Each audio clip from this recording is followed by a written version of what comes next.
আমেরিকার বেশ কয়েকটি স্টেটে সপ্তাহ জুড়ে দফায় দফায় প্রচন্ড ঠান্ডা ও তুষার ঝড়ে বেড়েই চলেছে প্রাণহানি। নিহতের পাশাপাশি জনজীবন বিপর্যস্ত হয়ে পড়েছে।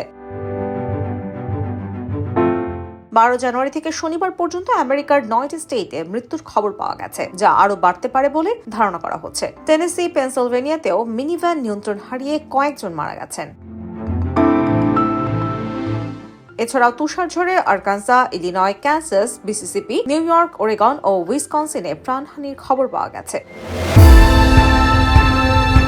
হিমশীতল ঝড়ো আবহাওয়া ও নিউ ইয়র্কের বাফেলো সহ বেশ কিছু জায়গায় 9 থেকে 18 ইঞ্চি পর্যন্ত তুষারের কারণে রাস্তায় গাড়ি আটকে থাকতে দেখা গেছে এবং চলাচল অসম্ভব হয়ে পড়েছে।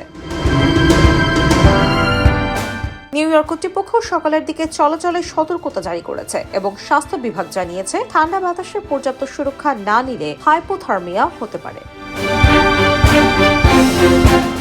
ওকলাহোমা সিটি, ন্যাশভিল, ফিলাডেলফিয়া এবং নিউ ইয়র্ক সিটিতে তাপমাত্রা হিমাঙ্কের নিচে থাকায় শিশু কিশোরদের ঘরের বাইরে থেকে বের হওয়া নিষিদ্ধ করা হয়েছে।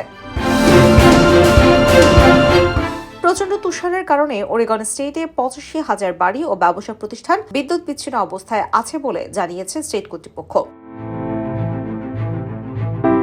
তুষারের কারণে নিরাপত্তার জন্য পোর্টল্যান্ডের পশ্চিম থেকে ওরেগন ক্যাসকেডের পূর্ব দিকের রাস্তা বন্ধ করে দেয় পরিবহন বিভাগ। রাস্তা আবার কবে নাগাদ খুলবে তা অনিশ্চিত।